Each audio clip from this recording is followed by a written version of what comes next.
Hello everyone and welcome to Power Action Clicks. I'm DK. Today we're going to be taking a closer look at the Exosword's Grand Prize Apocalypse and Genesis figures. You will most likely be playing against them in the future, and they're really good pieces, and hopefully I can offer a little bit of insight on them. Recently a friend and I took first and second place in a local competition and won the prizes. And I want to thank you again, Old Town Hobbies and Games, for giving us a place to play. This apocalypse is a representation of a moment where he puts on annihilation, this kind of demonic mask. Saturnine, or I like to call her Saturn, the ruler of the dimension the story takes place in, ends up melting the mask down into the rod that is represented in the month one tournament prize. And let's take a look at Apocalypse. So he has the Horseman, X-Men, Mystical, Past, Ruler, and Warrior keywords. Those are all really great keywords, particularly Horseman, X-Men, and Mystical. And Past has really become a really good keyword recently too, and so is Ruler.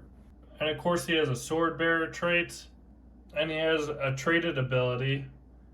Krakoa is for all mutants.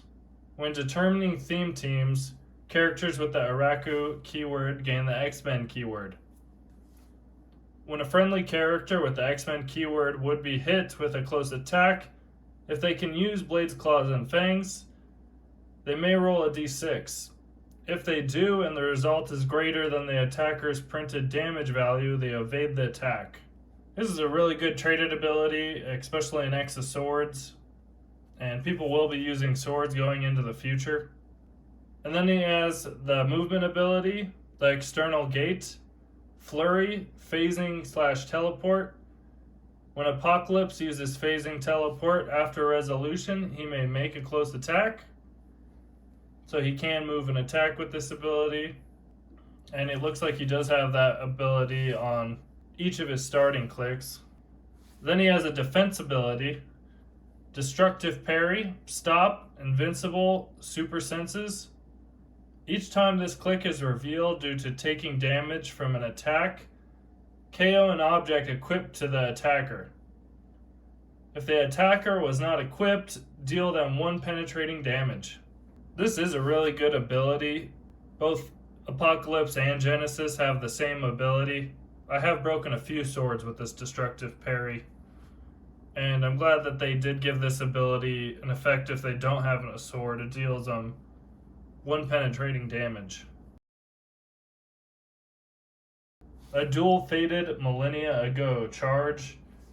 We're done here. Penetrating Psychic Blast. Doing what has to be done.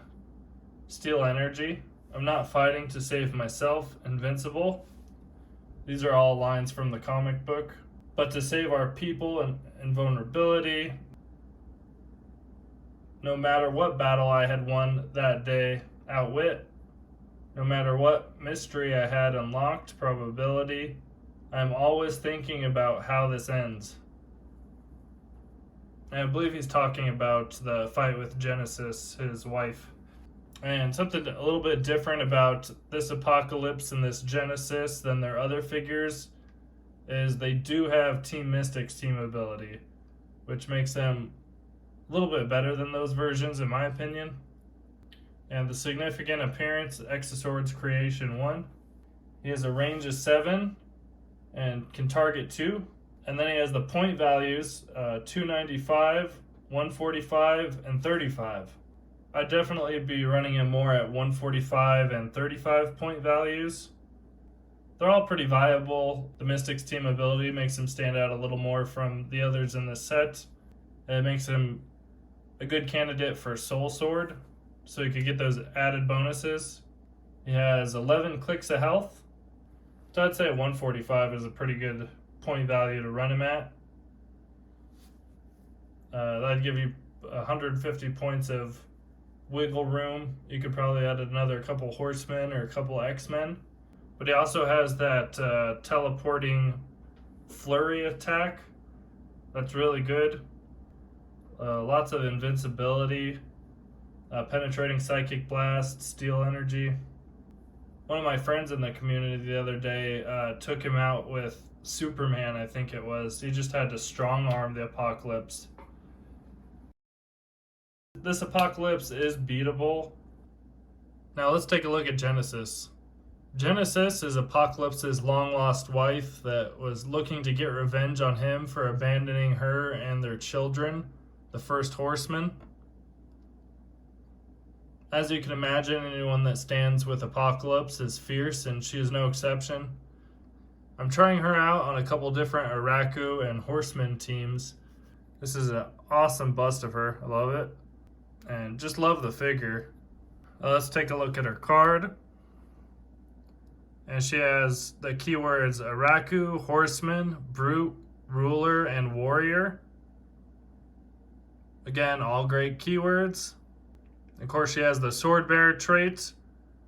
And then she has the traded ability, Araku is not a land for the weak. When determining theme teams, characters with the Brute, Monster, or Warrior keywords gain the Araku keyword. When a friendly character with the Araku keyword uses Blades, Claws, Fangs, their minimum result is instead their printed damage +1. That's a really good traded ability. Definitely awesome with Araku and Horseman. And if you're using Apocalypse with her, you can make her an X-Men. And that damage buff on Blades, Claws, Fangs is just nasty. And then she has a movement ability, March Across Otherworld, Charge, Flurry, Carry 4, but only to carry characters with a Araku keyword. So she is similar to Apocalypse, but a little bit different. And she has the Destructive Parry, just like Apocalypse, Stop, Invincible, Super Senses. Each time this click is revealed due to taking damage from an attack, KO an object equipped to the attacker. If the attacker was not equipped, deal them 1 penetrating damage. And when I used her in a tournament, yeah, I destroyed at least 3 different swords with that ability, so it does come in handy. Then she has We Know What Comes Next, Flurry, I Give You One Last Kiss, Precision Strike, Entertain the Words of Annihilation, Steal Energy. What You Have Was Made with Soft Hands, Invincible, and Raised on Soft Earth, Invulnerability. If you were fit, you would have survived Exploit Weakness, Take Your Place by My Side, Probability Control. Whoever wears the crown controls the land, Leadership. Then again, she has the Cosmic Energy and Mystics team ability. And she's the only Genesis, I believe, that has the Mystics team ability, so you can use Soul Sword with her as a good option. Another one I think is a good option too is she doesn't have shape change. I think Warlock is a really good sword. That'd make her have plasticity too, which might come in handy. And Significant Appearance, Exosword's Creation 1, 2020. She has a little bit shorter range than him, 6 with double targeting.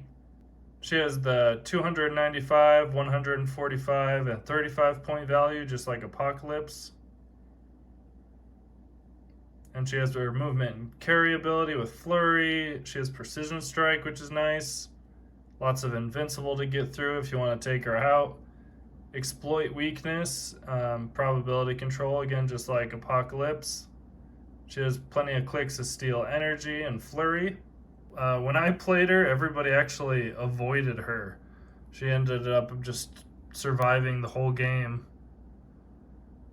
And she ended up killing, I think I killed an Apocalypse with her and a few other figures.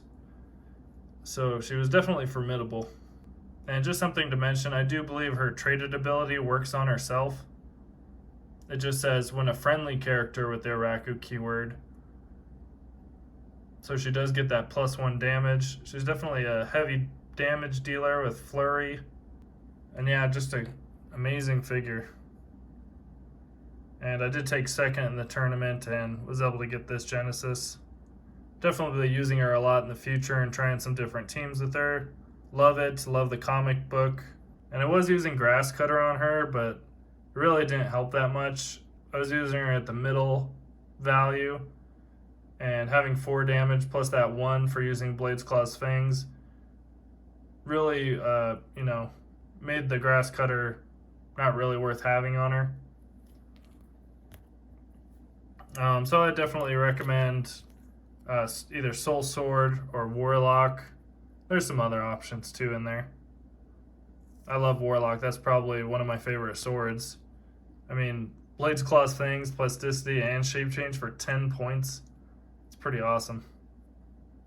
It's been really fun reading the comics and getting to play in this awesome X-Men set and the tournament.